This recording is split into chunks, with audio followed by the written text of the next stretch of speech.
Le matin, je me lève, petit déjeuner. Mon conjoint, il part au travail, donc je descends avec lui parce qu'il faut que j'aille promener le chien. Ensuite, je remonte. Faut que je me prépare un peu à manger parce qu'après, il faut que j'aille au travail. Je monte sur mon entraîneur. Je m'entraîne environ 1 heure, 1 heure et quart, selon les séances qui me sont données.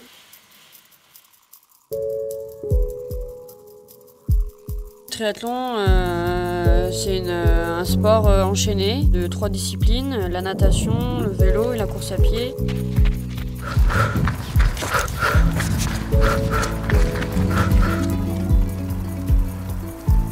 L'objectif, ce serait d'essayer de me qualifier aux Jeux paralympiques de Tokyo en 2020.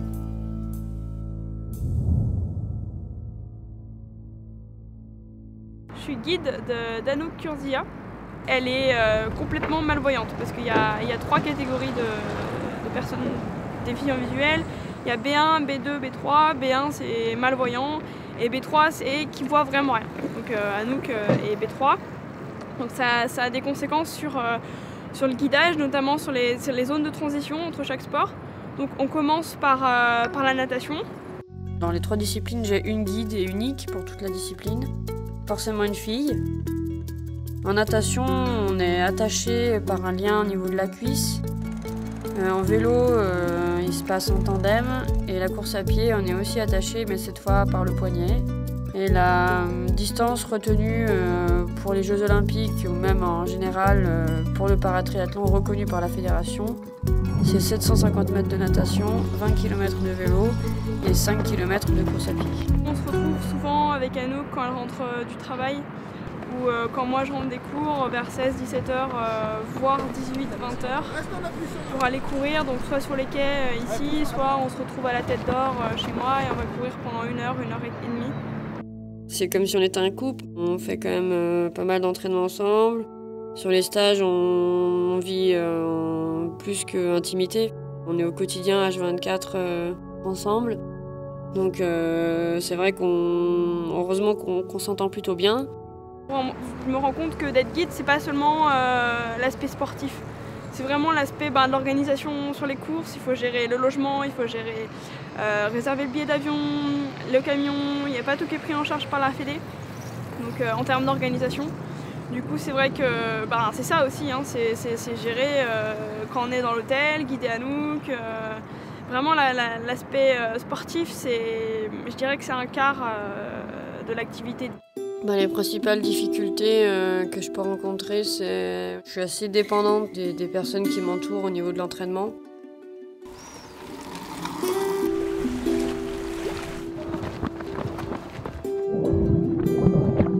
L'année dernière, à Besançon, j'ai été devant une bonne partie de la course. Ça m'a beaucoup ému de savoir que j'étais si près du but et que c'était peut-être là et peut-être une des rares fois où ça allait m'arriver. J'ai essayé de bien me motiver. Quelle sensation quand je suis arrivée de sentir que les personnes tenaient la banderole et que c'est moi qui l'ai fait tomber à mon arrivée. C'est une belle aventure avec Anouk parce qu'au final ça me permet d'accéder à un niveau que je n'obtiendrais pas en étant seule. Et ça me permet de rencontrer des gens, ça me permet de voyager, ça me permet aussi de comprendre comment fonctionne le sport de haut niveau grâce à Anouk.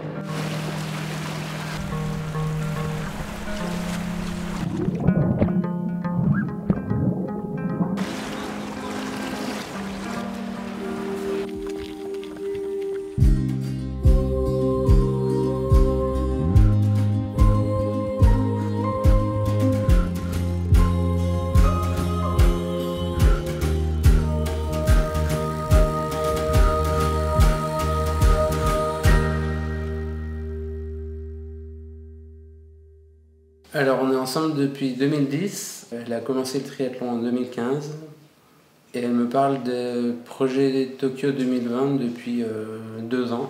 Je la soutiens fortement. Ma famille me suit, mais c'est sûr qu'au quotidien, ils me soutiennent surtout moralement quand je craque. Parfois Parfois, j'ai envie de tout arrêter. Je me dis, mais quelle folie t'as passé par la tête. C'est trop compliqué tout ça. Tu vois bien que t'arrives pas à tout gérer. Ton projet, il tient qu'à un fil. Il suffit qu'un paramètre dysfonctionne et tout s'arrêtera. Quand il y a un moment dur, on en parle. Et puis elle est repartie. Mais je l'ai toujours connue hyper à l'aise dans ses déplacements. C'est, enfin voilà, elle m'impressionne encore, quoi. Ma mère, je sais pas, elle a eu une intuition comme ça. Depuis toute petite, elle m'a toujours dit, je sais pas pourquoi, mais dans ma tête, ça m'a toujours dit qu'un jour t'irais aux Jeux Olympiques. Le handicap, ça peut en freiner plus d'un à faire de l'activité physique. C'est pas une fin en soi. Le handicap, on peut toujours essayer de trouver des solutions à toutes les difficultés qui peuvent se présenter. Pour le coup, le sport est largement accessible aux valides si il l'est aussi pour des personnes handicapées.